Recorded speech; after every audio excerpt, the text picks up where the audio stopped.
SC ST declaration పేరుతో ఇలా గిరిజనులను ఆదివాసీలను వాళ్ళందరినీ కూడా దగా చేస్తున్న వైనాన్ని ఈరోజు తెలంగాణ ప్రజల ముందర పెట్టాల్సిన బాధ్యత బీఆర్ఎస్ పార్టీకి ఉన్నది.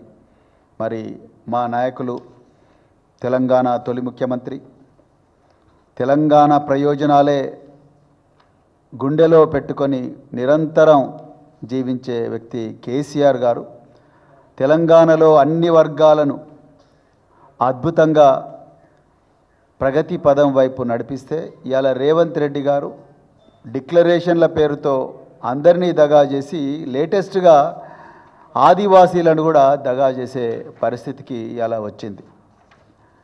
ఇటీవల ప్రభుత్వం జీవో నెంబర్ 49 పేరుతో కుమరం భీం కన్జర్వేషన్ రిజర్వ్ అంటే ఉమ్మడి ఆదిలాబాద్ జిల్లాలో ఉండే కవ్వాల అభయారణ్యాన్ని మహారాష్ట్రలో ఉండే అంధారీ తడోబా అభయారణ్యంతో కలుపుతూ ఒక టైగర్ కారిడార్ను ఏర్పాటు చేస్తున్నాం.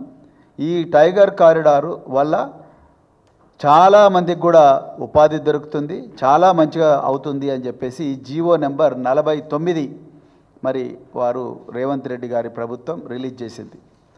ఇందులో చాలా తప్పులు ఉన్నాయి. మొట్టమొదటిది. రెండవది, రాజ్యాంగంలో ఉండే 5వ షెడ్యూలు, అదేవిధంగా ఫారెస్ట్ రైట్స్ యాక్ట్ దాని ఉల్లంఘన, అదేవిధంగా గిరిజన హక్కుల చట్టం ఏదైతుందో ఆ చట్టాల ఉల్లంఘన, ఇవన్నీ కూడా ఇందులో ఉన్నాయి. మరి ముఖ్యంగా రాజ్యాంగంలో ఉండే ఆర్టికల్ 14, ఆర్టికల్ 21 జీవించే హక్కు ఉల్లంఘన ఉంది. మళ్ళీ రిపీట్ చేస్తున్నాం, భారత రాష్ట్ర సమితి వన్యప్రాణుల సంరక్షణ కోసం పరితపించే పార్టీ. నిజానికి కేసీఆర్ గారి పాలనలో ఈ రాష్ట్రంలో మునుపెన్నడూ లేని విధంగా అటవీ ప్రాంతం పెరిగింది. ప్రతి సంవత్సరం కూడా కోట్లాది మొక్కలను తెలంగాణకు హరితహారం పేరుతో కేసీఆర్ గారు నాటించేవారు. అందరితో, కేవలం ఫారెస్ట్ అధికారులే కాదు, రాజకీయ నాయకులే కాదు, విద్యార్థులు, ఉద్యోగస్తులు, సీనియర్ సిటిజన్స్ అందరితో కలిపి నాటించి తెలంగాణ అటవీ ప్రాంతాన్ని పర్సంటేజ్ను మరింతగా పెంచిన గొప్ప దార్శనికులు కేసీఆర్ గారు. అదేవిధంగా వన్యప్రాణుల కోసం ఎంతో కష్టపడి మరి అటవీ ప్రాంతాన్ని డెవలప్ చేసి రకరకాల కార్యక్రమాలు చేశారు.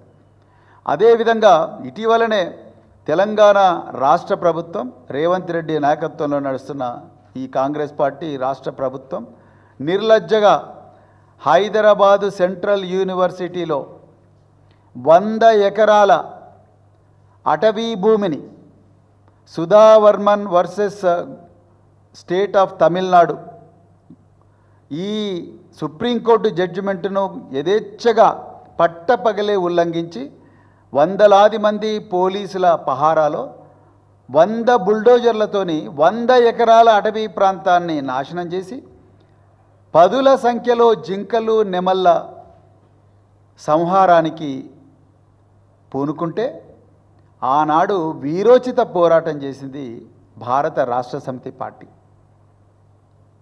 కేటీఆర్ గారు, హరీష్ రావు గారు, బీఆర్ఎస్వి నాయకులు, ఇంకా ఎంతోమంది సీనియర్ నాయకులు పెద్ద ఎత్తున కూడా ఉద్యమం చేశారు. దీని మీద 2 విద్యార్థుల మీద నాన్ బెయిలబుల్ కేసులు పెట్టి జైలుకు పంపించిన రేవంత్ రెడ్డి.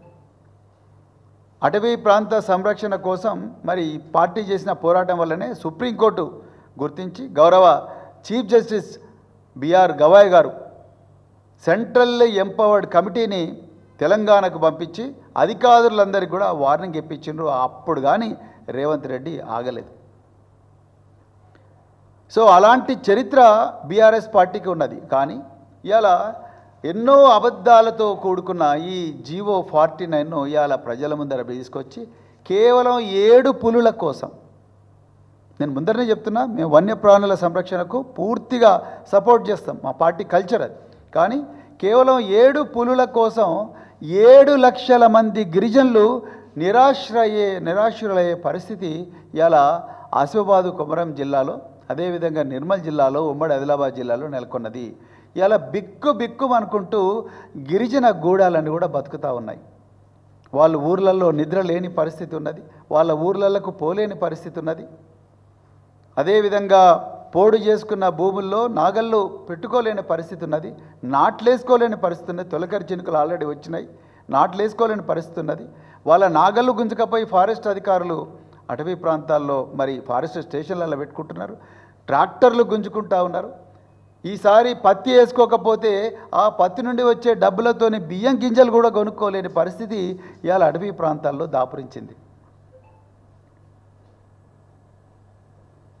మరి రేవంత్ రెడ్డి గారు, మీ అధికారులు ఇందులో నేను చాలా క్లియర్గా అబద్ధాలు రాసిందని ఎందుకు చెప్తా ఉన్నా ఐటమ్ నెంబర్ 9లో పారా నెంబర్ 9లో చాలా క్లియర్గా ఇక్కడ ఏం రాసిండ్రంటే, district forest officer of Asifabad has conducted consultations with the local communities in 339 villages and habitations wherein the proposal to notify the area as conservation reserve was discussed. The communities expressed their support for notification of conservation reserve and పెట్టిండ్రు. శుద్ధ అబద్ధం. పెద్దలు కోవలక్ష్మి గారు, Asifabad MLA గారు, రాజ్గొండ్ సేవా సమితి, ఆదివాసీ తుడుందెబ్బ, మరెన్నో గిరిజన సంఘాలు పోయిన వారం ఆసిఫాబాద్ కలెక్టరేట్ కార్యాలయం ముందు చాలా క్లియర్గా చెప్పిండ్రు. వాళ్ళ ఇళ్లలోకి ఏ ఆఫీసర్ కూడా రాలేదు, వాళ్ళకి ఎవ్వరికి కూడా ఈ విషయాలు చెప్పలేదు.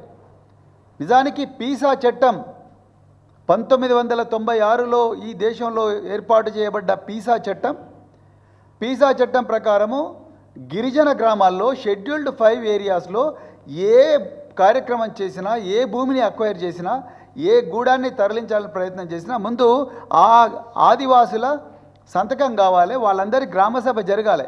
కానీ ఇక్కడ అదన్నీ ఏం జరగలేదని ఆదివాసులు చాలా క్లియర్గా చెప్పినారు. కానీ ఫారెస్ట్ అధికారులు మాత్రం 339 గ్రామాలకు పోయి మేము అందరితో మాట్లాడినాం, టైగర్ కన్జర్వేషన్ తీసుకురావడం మంచిదే, మా అందరికీ లాభం జరుగుతుందని గిరిజనులందరూ చెప్పినట్టుగా మరి ఇక్కడ రాసిండ్రు. కానీ ఇది పూర్తిగా అసత్యం, పట్టపగలే చెప్పిన అబద్ధం. ఇలాంటి అబద్ధాలతోని ఈ టైగర్ రిజర్వ్ తీసుకొస్తున్నారు. దీనివల్ల 7 లక్షల మంది గిరిజనులకు అన్యాయమయ్యే పరిస్థితి ఉన్నది. ఒకప్పుడు కేసీఆర్ గారేమో గిరిజనులకు పోడు భూములకు పట్టాలిచ్చి, వాళ్లకు రైతు బంధు ఇచ్చి, వాళ్ళు పంట వేసుకోవడం కోసం రకరకాల కార్యక్రమాలు మరి చేస్తే ఈరోజు వాళ్ళ నోటికాడ కూడి తీసే పరిస్థితి ఇలా ఉన్నది. నిన్నటికి నిన్న ములుగు నియోజకవర్గంలో ఎక్కడైతే పంచాయతీరాజ్ శాఖ మంత్రి మరి సీతక్క గారు ఉన్నారో, ప్రాతినిధ్యం వహిస్తున్నారో, ఆ ములుగు నియోజకవర్గంలో చెల్పాక్ అనే గ్రామంలో ఆదివాసీలు, వాళ్ళు అనాదిగా జీవిస్తున్న ఆదివాసీలు గుడిసెలు వేసుకుంటే పెద్ద ఎత్తున పోయి గుడిసెలు తీసేస్తే నిన్నగాక మొన్న ఆదివాసీలు తిరగబడ్డారు. అటవీ శాఖ ఏదైతే పంచాయతీరాజ్ శాఖ మంత్రి ఉన్న నియోజకవర్గం